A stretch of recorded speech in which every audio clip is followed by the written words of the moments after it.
Hi friends, it's Mandy again from Mandolin Farm.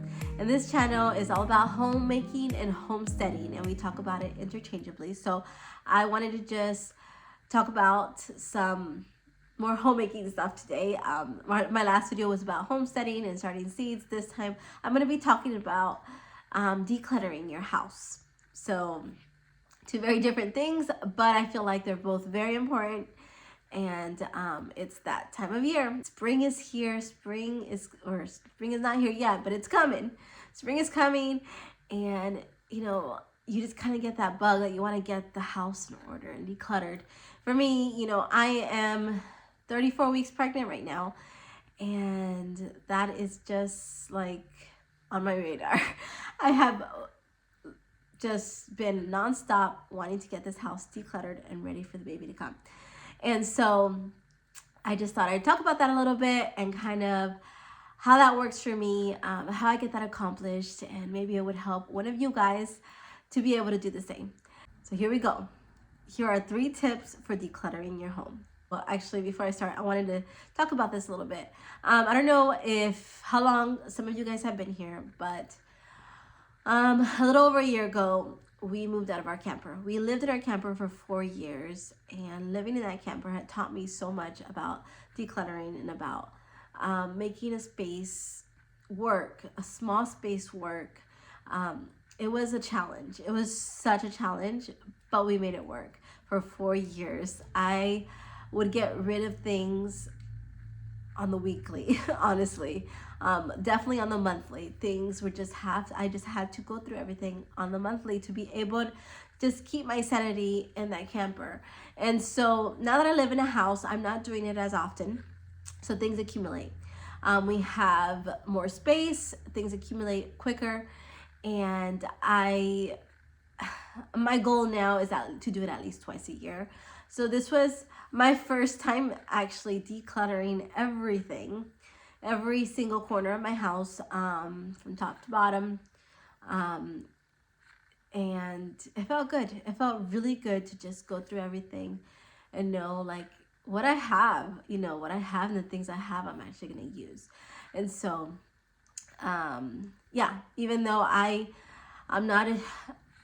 definitely wouldn't want to be back in the camper, and I'm so glad that I'm in the house. It still taught me a lot about just that lifestyle, that decluttering and all of that. So anyways, now here are my 3 tips.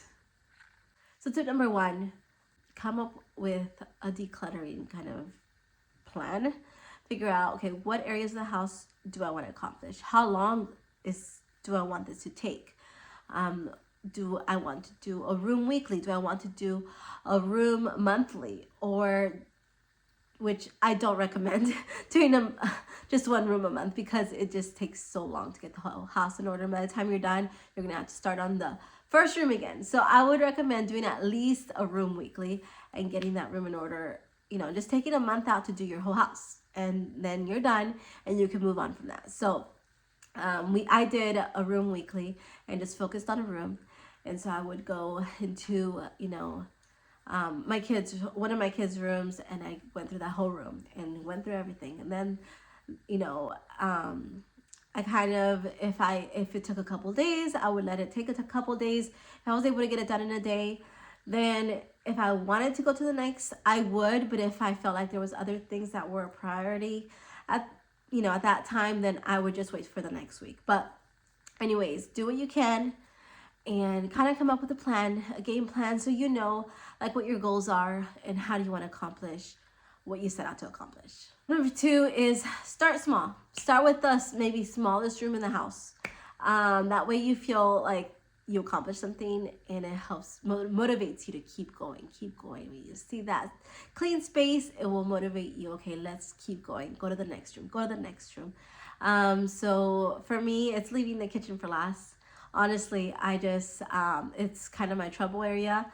And so I just left that for last, and I was like, okay, let me do all the bedrooms, let me do the living room, bathrooms, and then I'll tackle the kitchen. And it works for me. It just works for me that way, because then I'm like, well, I'm not going to leave the kitchen hanging. I need to get that done too. I did the rest of the house. I'm going to get that done too. Step number 3, always have 3 piles or 3 boxes or 3 bags. Figure out what you want to keep, figure out what you want to donate, and figure out what you want to throw away. It always feels better when you're going to donate something versus just throwing it away. So always have a donate pile, something that you can just like take to Goodwill, or take to like a food pantry where they take clothes, or whatever. So just have those 3 piles. It will make you just feel better about giving it to someone that may need it versus just throwing everything away.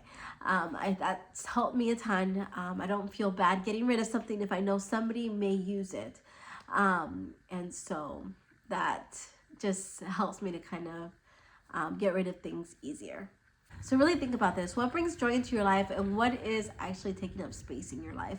Like, for some people, clutter doesn't bother them. For me, it really bothers me. I just feel like when my house is completely cluttered, my brain can't think as straight. So it's important for me to keep my house decluttered, and so I think doing that at least once or twice a year is super important, and it just kind of brings life into the home again, and kind of just helps me be able to breathe better.